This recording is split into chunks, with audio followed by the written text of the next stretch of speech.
Welcome back for another installment of Fellowship of the Rink, episode 20. Finally rounded it out. We've gotten 20 episodes deep here.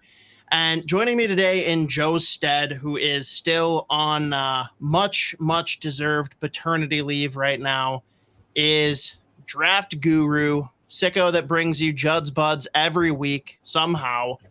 And maybe for the first time in a while, happy Boston Bruins fan, Spoke Z. What's going on, buddy? Thank you for having me. Pleasure to be here. Long-time listener, first-time caller. We're going to just jump right into it then. We don't even need to waste much time. You have probably been over-inundated with the NHL draft coverage over the weekend. Too early to say, but is this perhaps Judd Brackett's best body of work since joining the Minnesota Wild? I would say since he got here, specifically the first three picks, so I mean really rounds 1 through 4, I guess. I think this is the most bang for your buck the Wild have got in the drafts, considering where they were drafting. I mean, in years past, we've seen them have like 2 firsts, 2 seconds, sure, like multiple picks in like some of these rounds. He has 1 in the first, 1 in the second, and then 2 in the fourth. I think that's how it worked out. Yeah. And I would say the first 3 players that they took, I mean, at one point, all of them were projected as top 20 picks. Obviously, injuries, other things happened with both like Ritchie, Kiviharju. And I mean, I think everyone knew Kiviharju was going to fall out of the first round, most likely. I don't think anyone really had him going 4th round, which is crazy, especially him, apparently. That soundbite, like, yeah. If I could somehow get a soundbite tattooed on my chest, I would get that. I don't know how I would do that. That'd be incredible. I would. But I would say, yeah, the 3 names that he took in rounds 1 through 4, like, it would be very difficult to find like 3 players where you get more upside between the 3 of them, like where they were picking. So, I mean, again, very early, and especially the case with Kiviharju, there's a range of outcomes with a kid like him, considering how this past year or 2 has gone for him. But in terms of like their upside and potential, I would probably say, yeah, this is right at the top of the list. All right, so let's go with the first guy then, the guy that none of us even thought we had a chance to get. I mean, maybe you think differently, but did you think there was any chance Zeev Buium was falling outside of the top 10? No, honestly, even so, I mean, the first big like shock pick was Beckett Seneke going 3rd, which we started getting whispers. It was like, he's probably going top 6. Then it was top 5. Then there was a lot of chatter, like, watch out for Anaheim here at 3. And he goes, but even then, like, you know, he goes 3rd. There are a couple other surprises in the top 10. I still would have never guessed. Certainly the Wild be able to get him at 12 or 13, but like, I definitely didn't expect him to go outside of the top 10. And I mean, you know, in the moment, I was kind of confused. It's like, why are they doing this to trade up 1 spot? And then it kind of hit me, clearly multiple teams that probably wanted to jump in front of Minnesota to get Zeev Buium were probably calling Philly. And even then, you'd think they'd be able to mount a better offer than what Minnesota offered, or successfully, I guess, pulled off of the trade. But there was no way, like, in my head that he was falling outside. I mean, really, like, top 8. Because, I mean, when you look at the possible upside, and even like we know the upside in terms of his offense, but like the defensive game, his fallback or his B game is still like top 4 upside for sure. So, I mean, that's an absolute home run of a pick, especially when they're picking at 13, then they have to move up 1 spot and they still get him. When you look at some of the names that went in front of them, I would never have had them ahead of Zeev Buium. I mean, even a guy like Prominent at one point mocked him 3rd or 4th. So that kind of tells you, like, I think everybody in the league was probably surprised that he fell outside the top 10. Yeah, and I mean, especially when you've got a California boy that comes out and says he likes Minnesota lakes more than the ocean shoreline. Could he have said anything better? Could he have endeared himself anymore? I mean, he could have said what Kiviharju said, but that's reserved for. He went geographical. That was a geographical pull from Zeev Buium. That is unbelievable. And quick listener question, because we are recording this live, from Ace Beaupre. What is his upside in your mind? He's seen a lot of people debating the topic. Like, is this a guy long term for the Wild that you see being like number one defenseman on your team, power play quarterback, or does he fit more into a 2-3 type slot if things go the right way? Well, realistically, when you map out what the Wild have right now, you've already got Brock Faber, who at this point, it's interesting because you don't necessarily, well, first of all, I guess actually, like, I don't think anyone really would have guessed that he was going to put up like half a point per game in Brock Faber this year and like actually show promise in the power play. But like realistically, looking forward, Brock Faber is more than capable of being your number one defenseman. I mean, he logged over 5 games this year with 30 minutes time on ice, which is unbelievable as a like first year in the league, fresh out of college, and like was clearly their best defenseman the entire season. So I think you've got your number one right there. But I think Zeev Buium just goes so well with him. Just, you know, Brock Faber, yes, he put up 40 points this year. Again, that wasn't really expected. That's not like really his profile. But, you know, Brock Faber is able to do all of the defensive heavy lifting plus chip in like complementary offense. Zeev Buium can give you good defense and give you like, in terms of your back end, like primary offense. And he's shown that he can power play a quarterback. Or, oh my, I say that every time. Am I allowed to swear on Fellowship of the Rink? Is that fine? Yeah. I don't know. The rules? Yeah, it works. Whatever.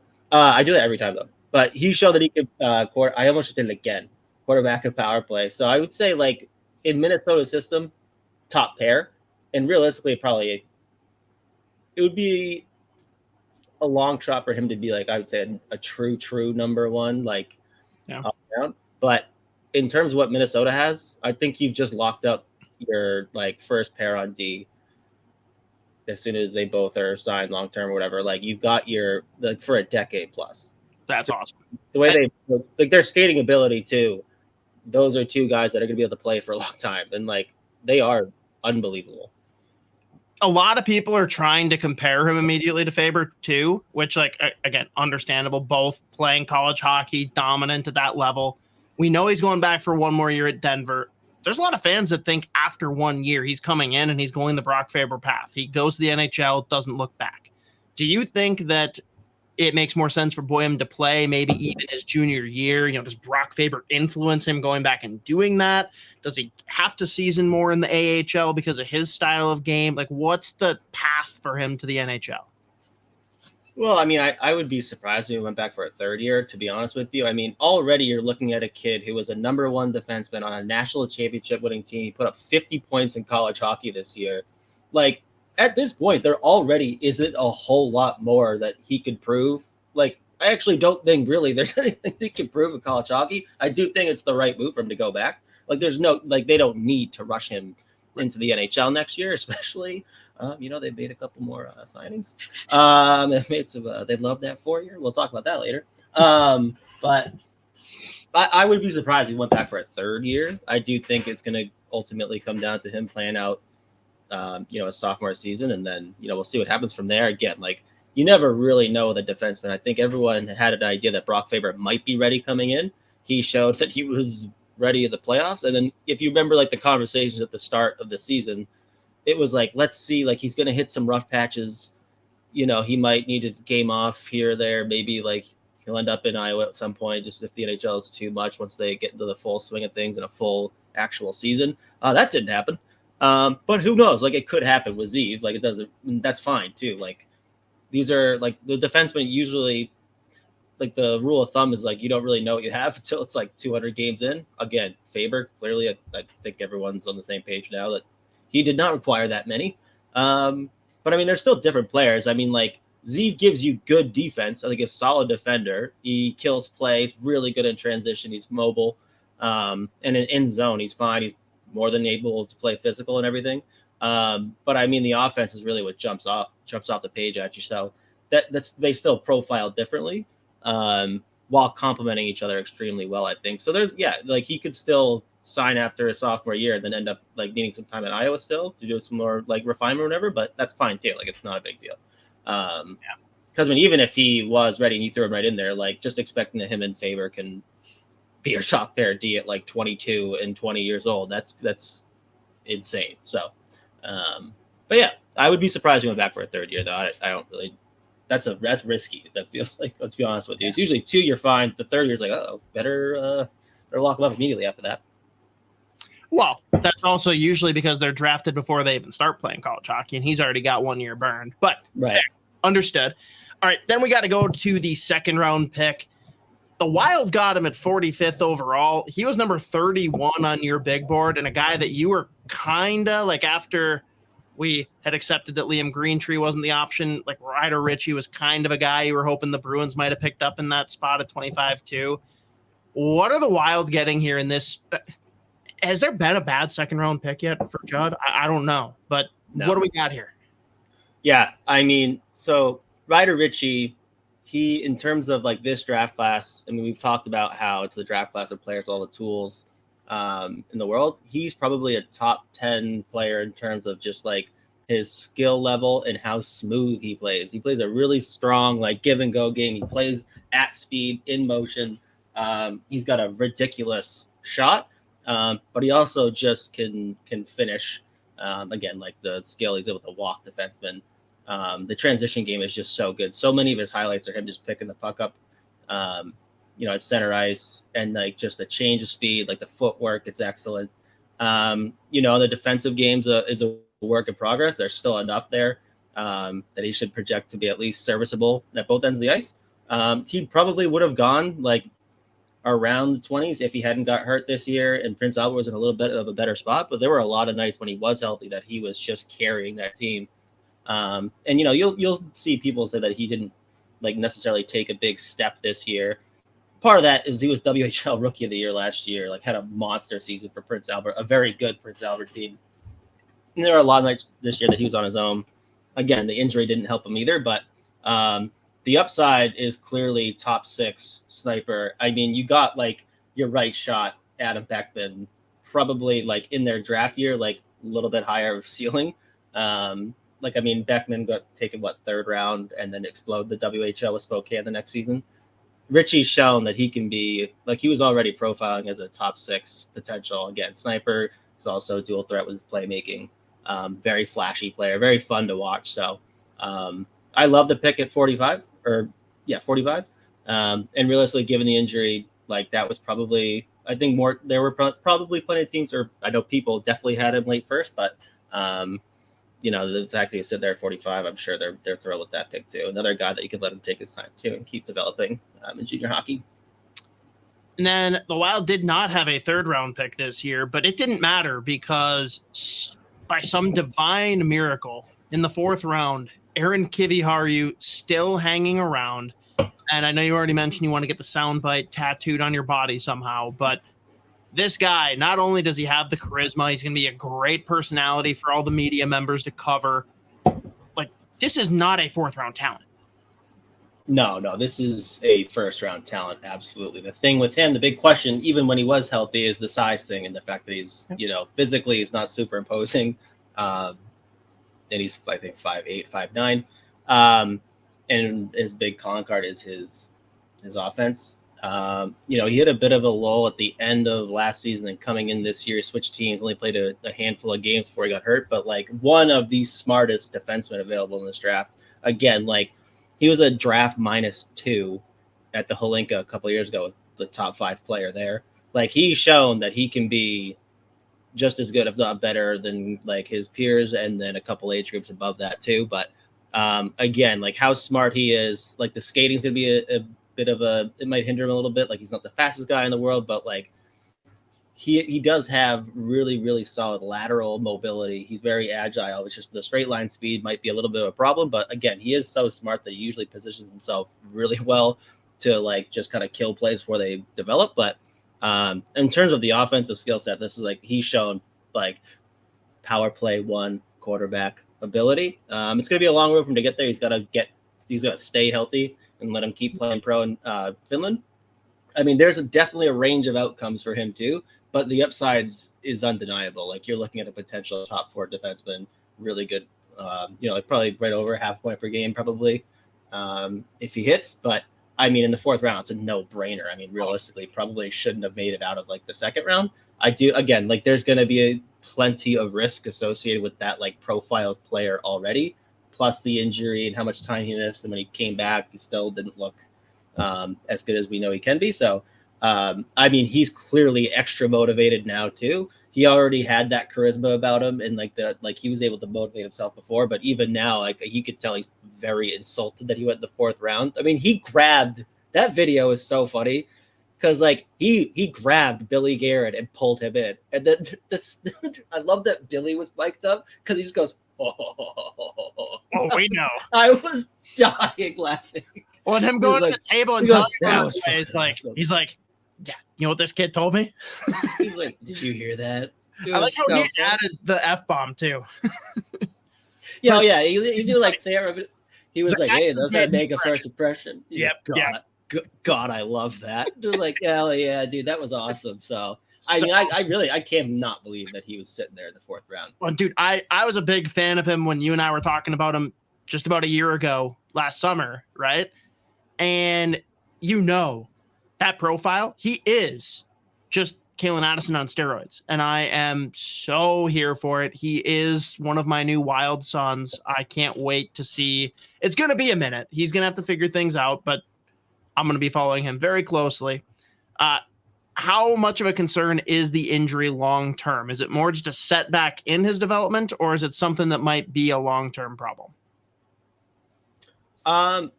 I mean, it was like a knee injury in practice, so you're always going to worry about a knee. But at the same time, like, since he's come back, there hasn't been any, like, I think it was honestly just a speed bump in the development in the middle or at the beginning of a year that wasn't really off to the greatest start in the first place.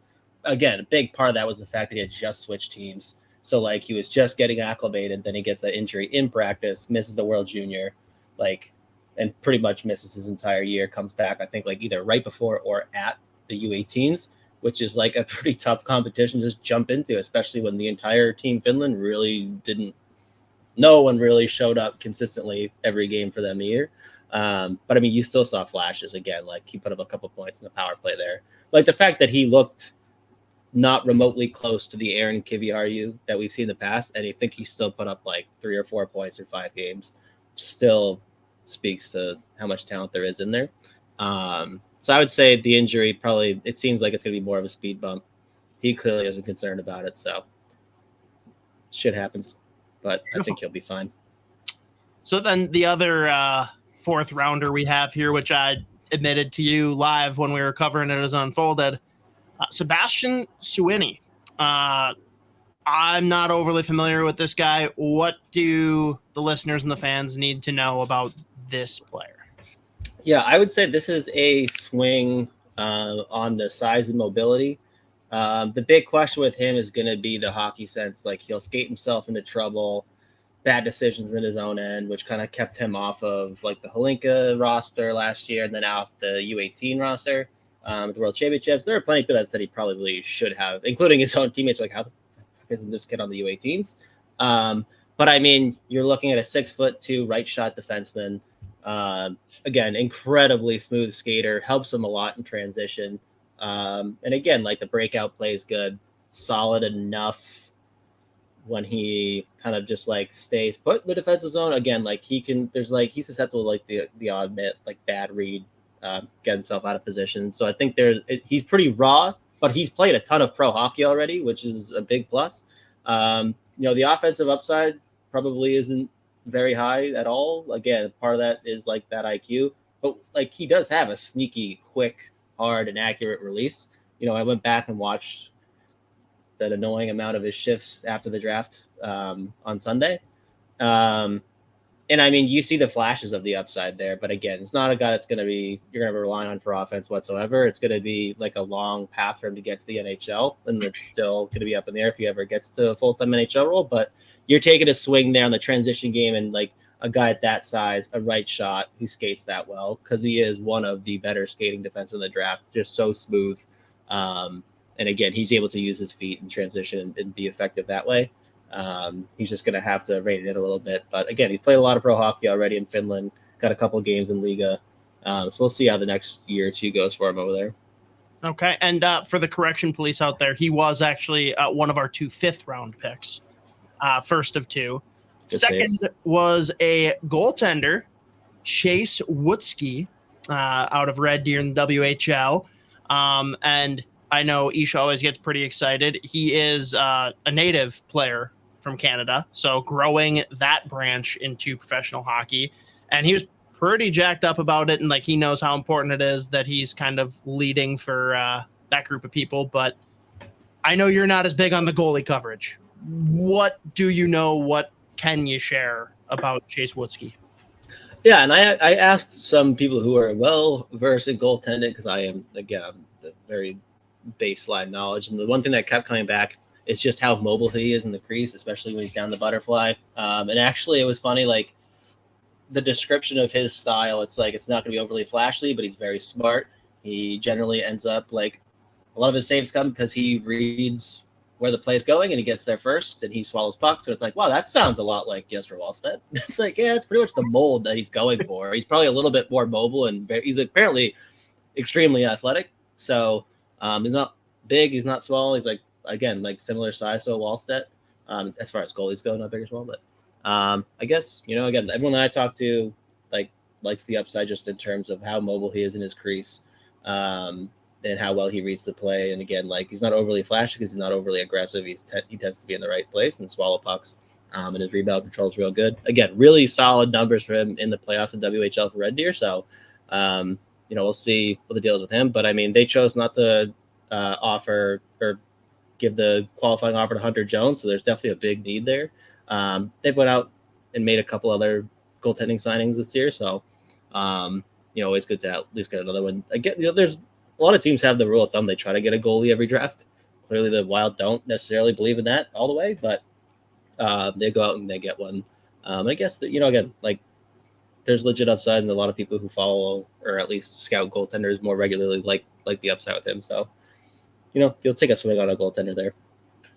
Love that. And then the final pick, 6th round, very different breed from the player selected thus far. We've got Stevie Leskovar, defenseman, big old boy, 6'3", 207, out of Mississauga in the OHL. First of all, sneaky all-name team, kind of like Stevie Leskovar. Yeah, doesn't that kind of sound like just like greasy? What? Just and like that's just straight Steve Janowski. Yeah. No. So again, I think he's a double overager. I think he's 21 already. Ultra violent. Like he spends most of his time crushing guys.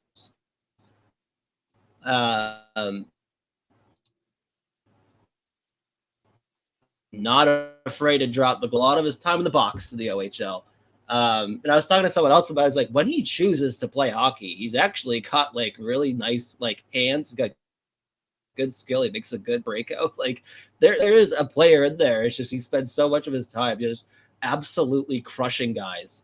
And he is, again, he's a bottom pair, like no nonsense defensive defenseman that, again, like he does flash some good skill and he can play with the puck. So it's not like he's just out there specifically to intimidate and be scary, but he does do that more often than not. Again, he's big, he's ultra violent, but apparently when he wants to, he actually can move pucks well. He's got good hands. But I mean, I don't think by any means you're looking at him as it's not likely that he gets to be a full-time NHL guy, but there's enough there that, like, he's got a good like base layer in terms of like the size of skill. He's able to move pretty well. He's a decent enough skater, but he is fucking mean and very violent. So it's a fun pick. I went back. I just like, if you just like YouTube, it's like Stevie Leskovar versus blank. And the first three, like the thumbnails are like the other guy on the ice, like covering their face. It's like, oh no, like, oh, no. What happened? So a fun pick, if nothing else. You got to have diversity in your pool, right? They went all over the place with this draft, so yeah. Love it. That's what we've got then for the NHL draft. And again, anyone that wants to be prepped well in advance for next year's NHL draft, probably a couple of weeks from now, Z, we'll be dropping our first iteration of the way too early rankings for the 2025 class. You can check out all of our stuff, whether it's on the YouTube channel, dropping clips, doing live streams for now every Wednesday. That might change next year depending on the Wild schedule, because that's pretty much the only reason we picked Wednesdays, because there's a black hole in the Wild calendar. But also on podcast, Judd's Buds drops every Friday, and on the Soda Pod feed, but we'll have its own feed coming up here in August. So subscribe to either, check them both out. Z, let's talk. I know later in this stream, we're going to be talking all NHL free agency, and everyone, you can check out Judd's Buds this week if you want to hear more.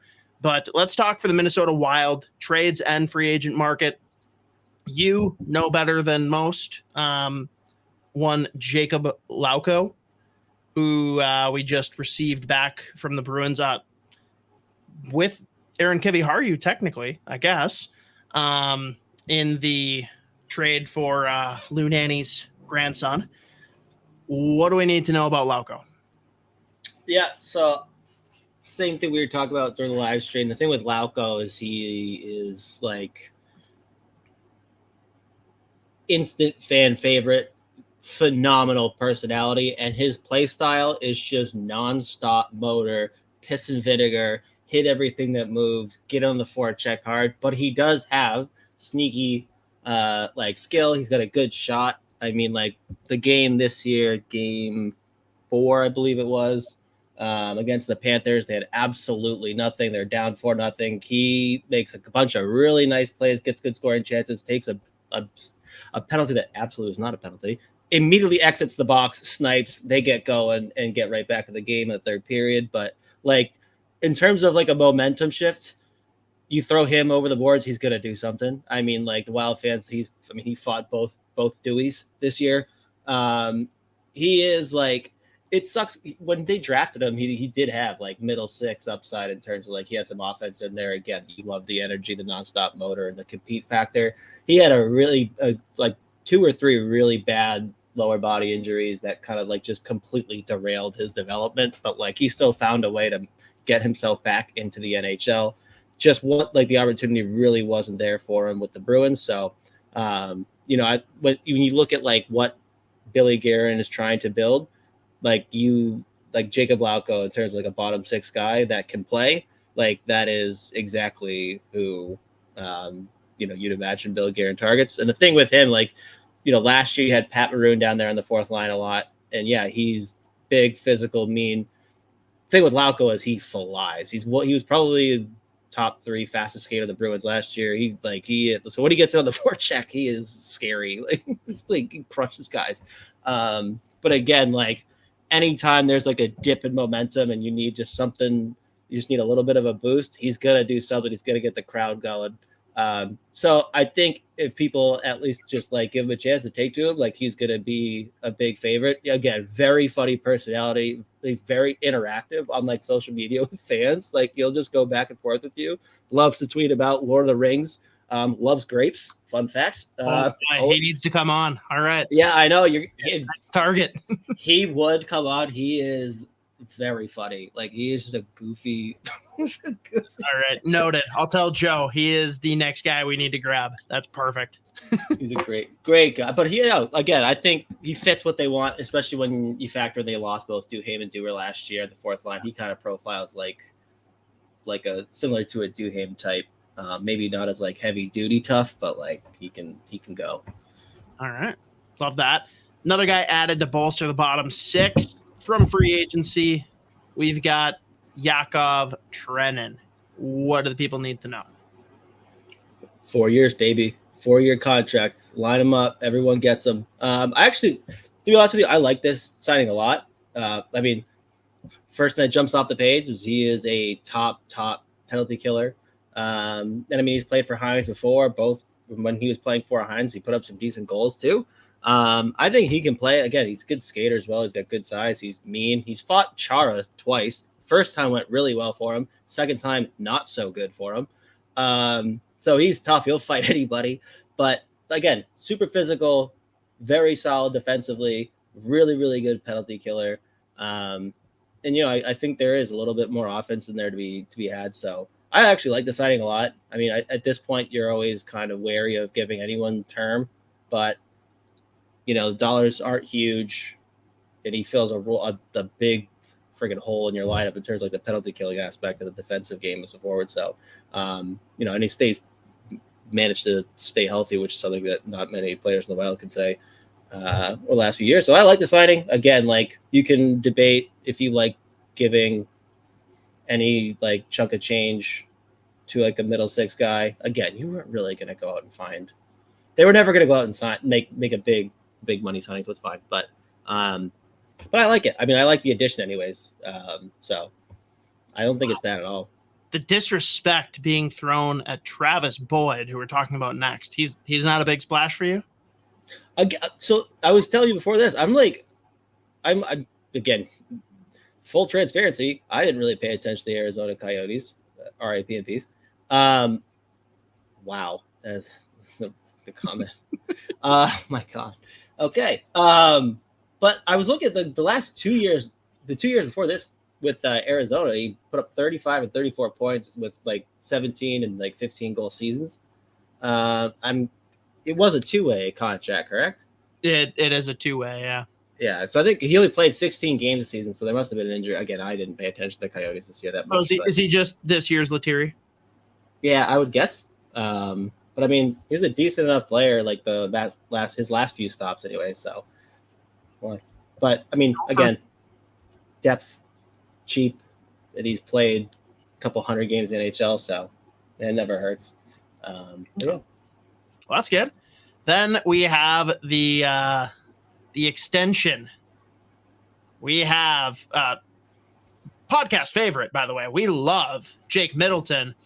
But Z, I know it's too funny for you, and I got to throw this comment up from Horror Docs earlier that plays right into it. So when is Judd getting a 4x4, even though he isn't a player? And Ace Beaupre chimes in, also give him an NMC. It is unbelievable. The 4-year term, they are just like, everybody's getting one. If we could give out 4-year ELCs, we absolutely would. And it's so close to a 4x4. Like, it's so close. Like, it's unbelievable. They just love these contracts. I don't know. I'm mixed on it. I think Jake Middleton's awesome. If he can only play at an elite level with like Spurgeon, that's a problem. And I mean, the good thing is it wasn't more than 4 years, and he is only, I forgot that I feel like he's like 30. He's like 28 years old. 28, yeah. So it'll run up, I guess, when he's. Oh, yeah. The thing was, I don't think they needed to do this a year early. That's what's weird. But again, just like they didn't need to do with the other 3 contracts that they signed in September, a year in advance of them becoming free agents. So, like, I don't know. Right. It's like you didn't. So then you look at it, you're like, all right, like, so far we're not pumped on those. And we just went and did it again. I don't know. I can go both ways on it because we've seen Middleton be awesome. Paradox here. Like, perfect. Right. Yeah. Here, like, these contracts look fine by themselves, but all of them stacking up, it's problematic. Like, I'm not going to point and say, like, which one should be revoked. It's just, like, doing all of them is what is really the problem. As we talk about, like, how are guys like Ogren and Huznadinov going to get any ice time? Like, what are we boxing out Zeev Buium before he even gets here? Like, what? It just feels weird that we're so aggressive on signing these very, very player-friendly deals. Like, I'm sorry, if they go to market, these guys are not breaking the bank and getting notedly more than that. Especially, like, talk about if someone else is going to offer them $500,000 more per season, they're going to stay because they would rather be in Minnesota. They've made that clear. So it's just weird that they're so aggressive on these signings and stacking all of them together. Yeah. I mean, I think when I look at it, though, the one thing I will say is, like, the concern about, like, blocking out the young players. I have more concern about, like, the forwards in that regard. You know, you look at, like, their decor right now. You've got, in terms of, like, long term, you saw Brody and Spurgeon locked up. Now you've got Middleton locked up for 4 more years after this one. I mean, like Bogosian's here for this year and next year. Merrill's done after this year, and then you'll see what can happen with like Chisholm. And I mean, Faber, we know is here. Keep him here forever. So the top 4 is here for the next 5 years.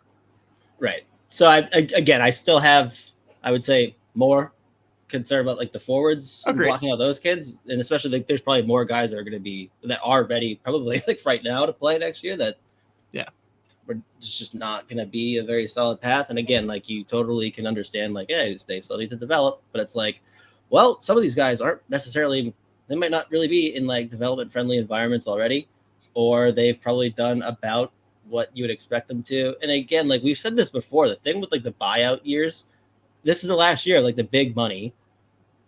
Now you've kind of like thrown a bunch of that out already.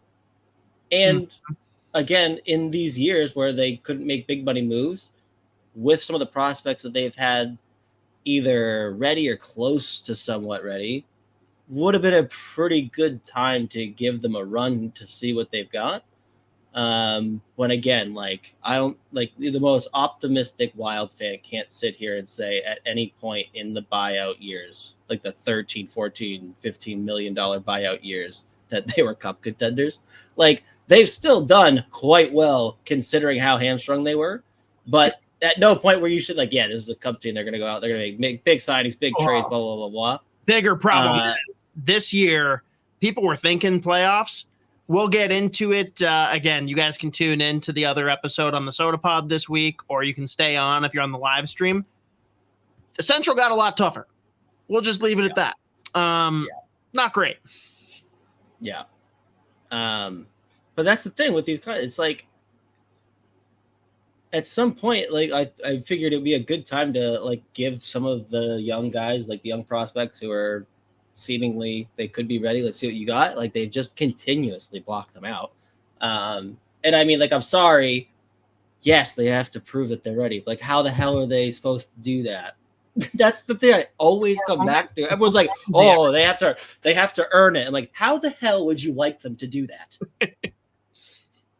Yeah. Well, he had one game that he was called up for. He got scratched and he ate popcorn on the 9th floor the whole time, but like he didn't show any grit in practice probably. And let's compare his stats to the career stats of Marcus Johansson. That's how I want to evaluate this. I will not stand for JoJo slander. I love that man and I don't care. He could play, he could put up 0 points. I'll defend him to the end of the earth. I love it. What if I called him Mojo? Then would you defend him? No, I always defend him. That's what I'm saying. So yeah, I'll defend him extra hard if you pull that nonsense around that Tom. I don't want to stand for that tomfoolery around here. All right, yeah, that's fair. All right. Well, we can move on then. No interview this week because we're going so deep on some of these wild topics. But do want to tease that once we hit 150 subscribers here for Fellowship of the Rink, which we're not terribly far away from, if we hit that by the weekend, we will be dropping the Riley Height interview that we've had banked here for a little bit. So people go and subscribe to Fellowship of the Rink as soon as possible, please. It's awesome. Riley Height might be my favorite player in the Wild system now. Guy is an absolute beauty. Z, let's talk about on the ice for him, though, just to tease for everybody. Maybe there's some people that have heard about him but don't really know a whole lot. Like, talk about the player profile here. What can people expect early days of Riley Height, and how does he project as an NHL player? Yeah, I'm still curious. I'm like, I go back and forth on, is he going to be a center? Is he going to be the wing at the NHL level? I still think he needs to get a little bit stronger, but I mean, he's, I think, 6'1". But in terms of like the raw skill, scoring ability, the dual threat, he is like high end. His playmaking is really what jumps off the page again. Like it's just kind of an added bonus that he's an absolute sniper when he decides to shoot. But like time and time again, the WHL, like you just cannot get the puck off him. He creates these passing lanes, but he doesn't even need that big of one to just fit it through. He makes everyone on his line better. The upside is no doubt top 6, 70, 80 point guy, maybe even more. I mean, he ripped apart the WHL this year.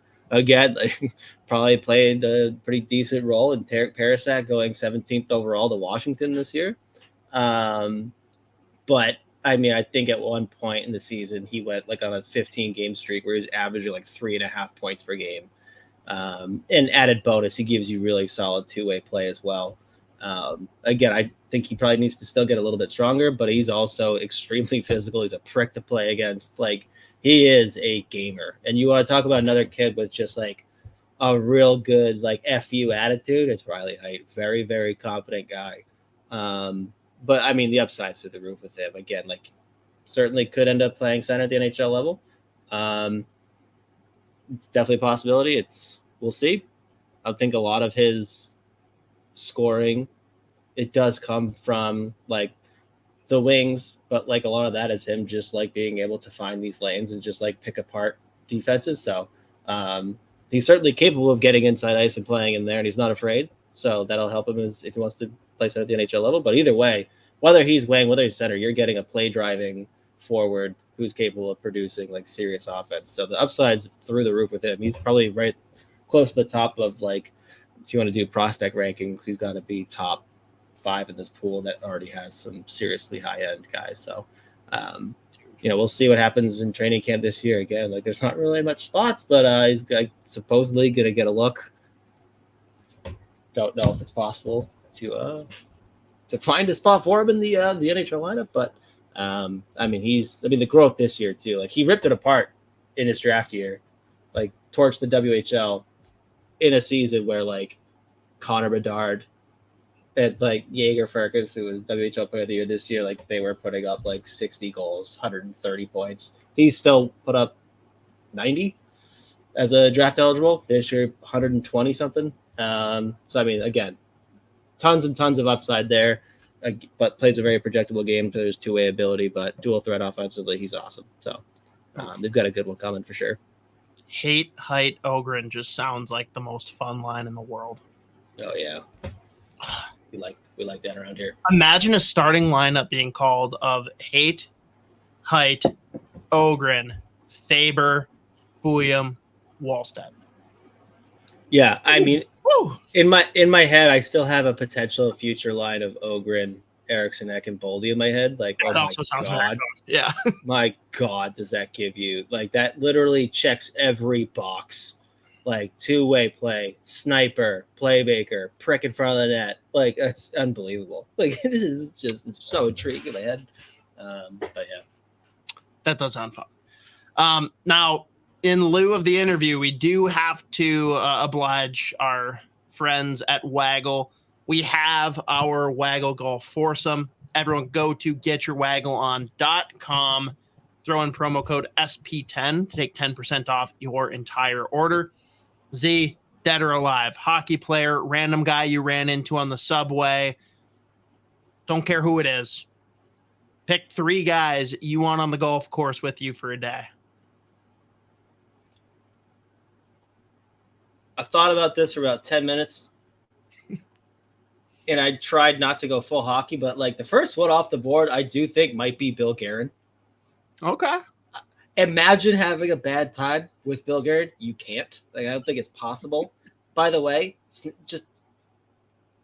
I love that they have him mic'd up the whole time in the draft because he clearly has no interest in anything that's going on, and he can't sit still. So half the video is him just fucking with people at other tables, like Shane Doan. Like, it's so funny. So Bill Guerin's got it. I think I've decided that he is definitely on there. God. You'd think that I would have. I will include myself in this one, so I'm not going to make that mistake. There you go. You and Bill so far. We got 2 more. So far, me and it's Bill okay. Guerin. It's all hockey. That's okay. Yeah.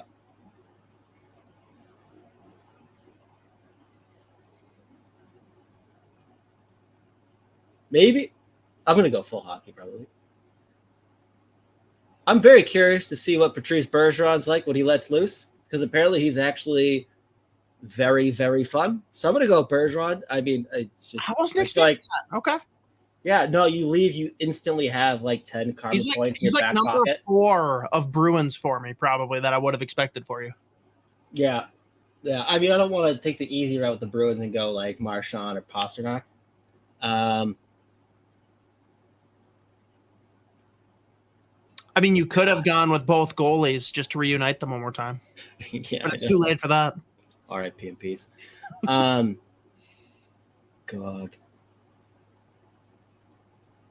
I don't want to think of someone really random that would.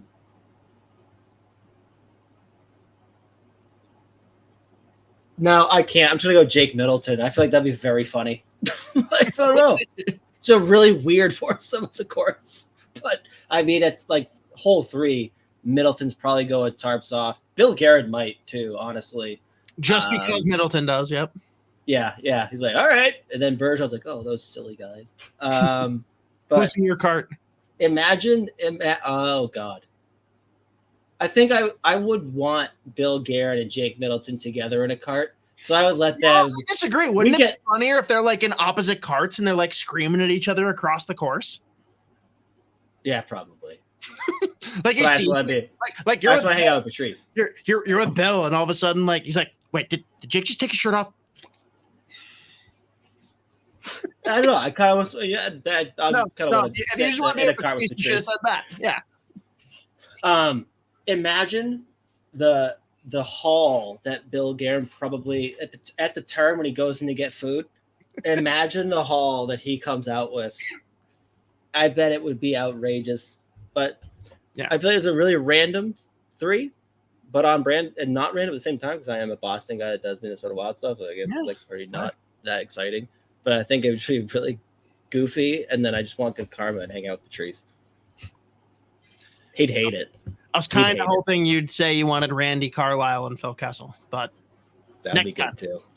That'd be good too. Oh man, all right. Tuukka would also be a good one. Tuukka apparently is a maniac.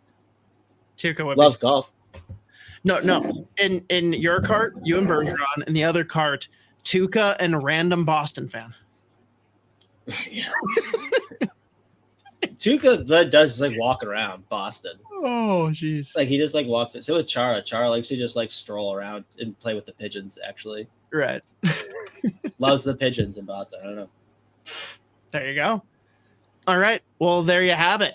Another great Waggle Golf foursome. Again, everyone, check them out. Get your waggleon.com. Promo code SP10 for 10% off. Look at that. Zeev's even on brand for once. We're both wearing Waggle hats. I'm proud of you. I thought about it before. I was like, I got to put it on, dude. All right. Now we have to go on and take care of our other really good friend here. I literally just got down to like the last drop from my Barrel Theory beer. TV Trays, a West Coast IPA.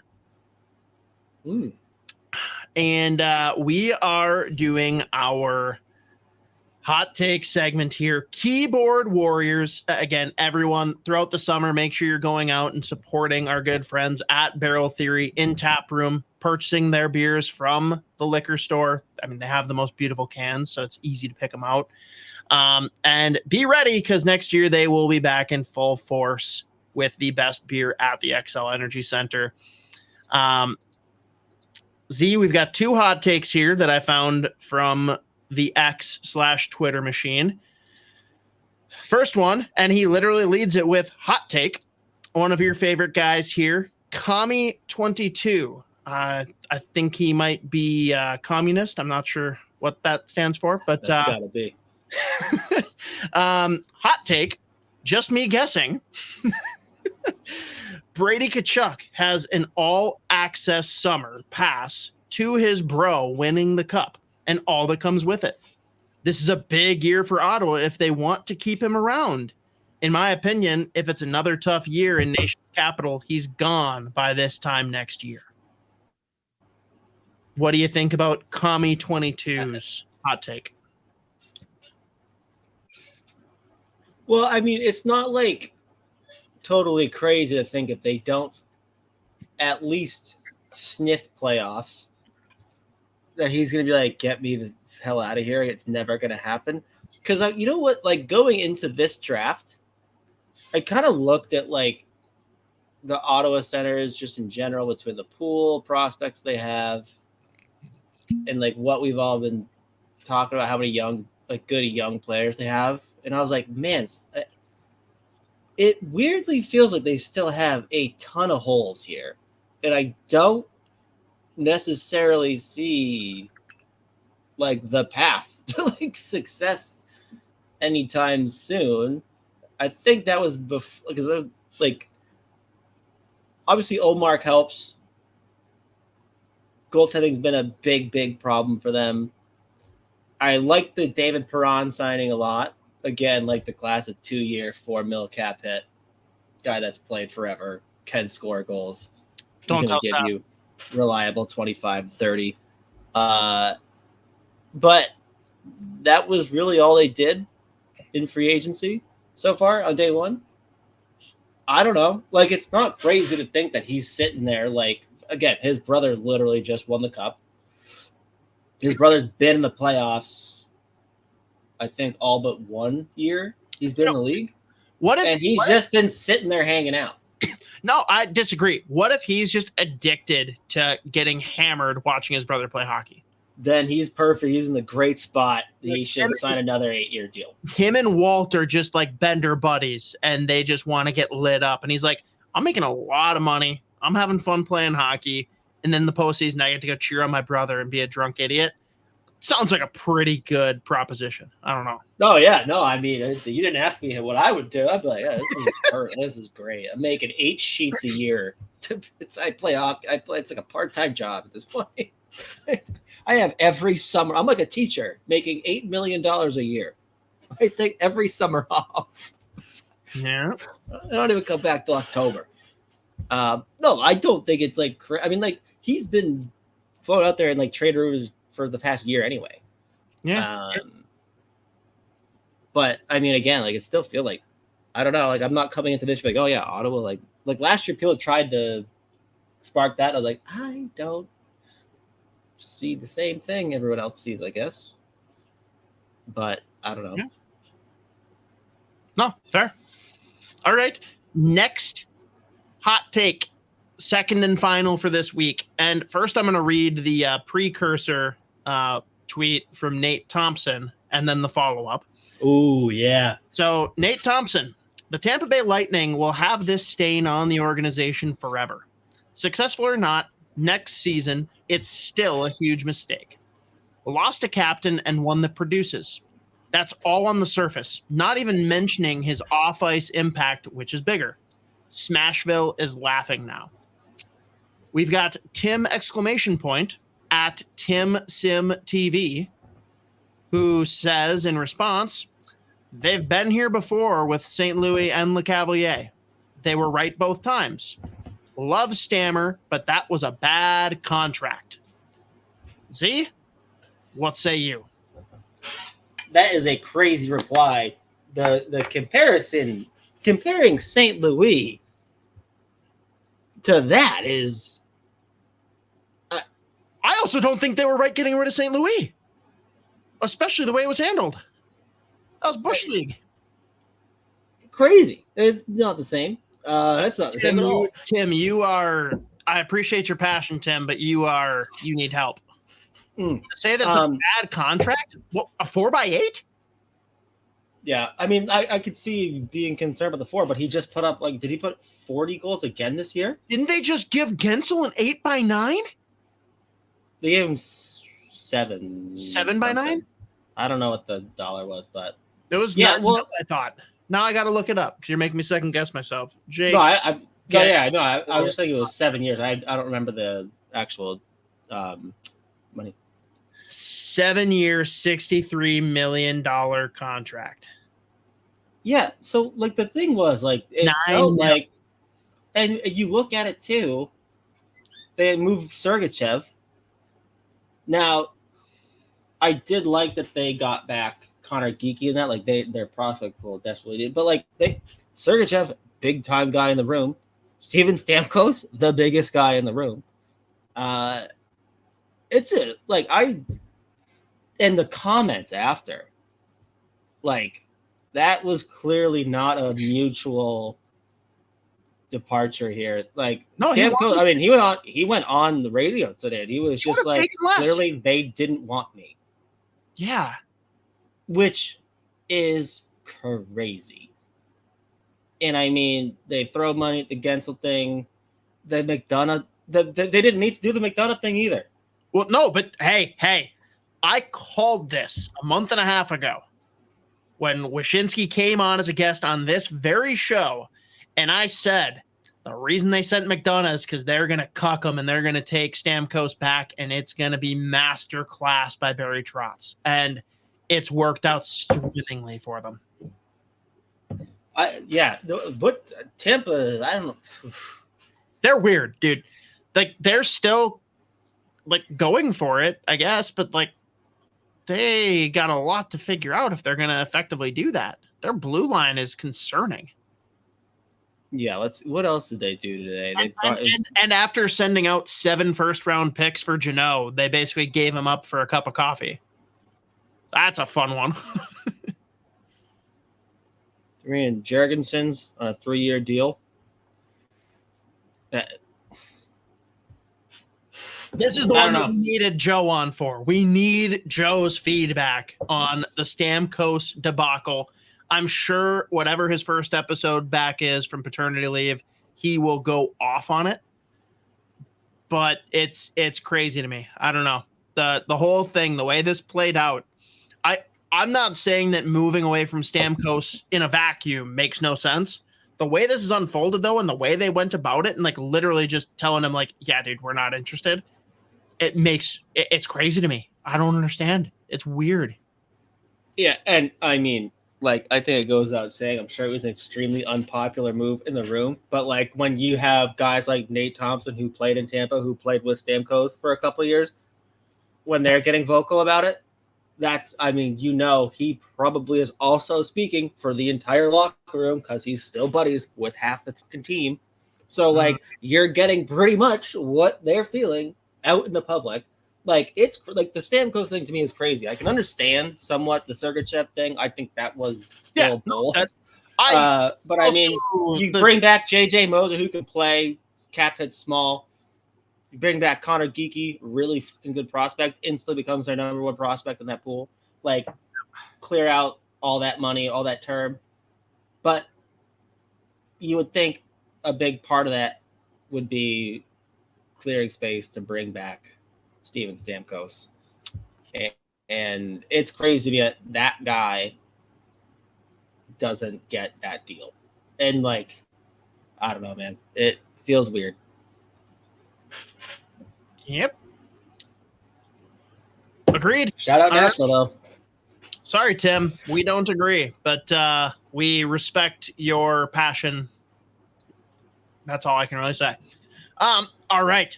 That wraps up another fantastic segment of Keyboard Warriors. Again, go check out and support our good friends at Barrel Theory, because next week we will be doing a recording live from their tap room, and it is going to be magnificent. Timmy Johnson, very passionate Minnesota Wild supporter as well. He's going to get his words in as well. So tune in next week. And again, if we get enough subscribers here, that will coincide with the Riley Heidt interview dropping. So please hit that subscribe button. We appreciate you guys. Now, wrapping it up, we've actually got Michael Russo back on the Minnesota Wild beat. That's right. We've stolen him back from the NHL, and there's actually things for him to write about. All of you, I believe there's still a deal going for $1 a month. Even if there isn't, like at peak, it's what, $3 or $4 a month. If you're that stingy, if you truly can't afford it, then I am sorry. I empathize. I don't think many of you that complain about a subscription to The Athletic can't afford it. You choose not to because you just won't out of principle for some reason.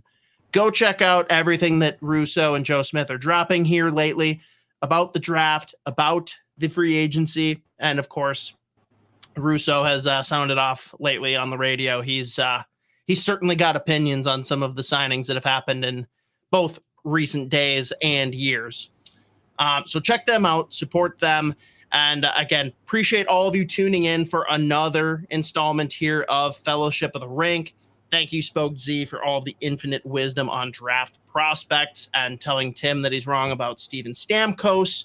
Everyone check out his work again on the SodaPod YouTube channel and his weekly show Judd's Buds on the Soda Pod podcast feed.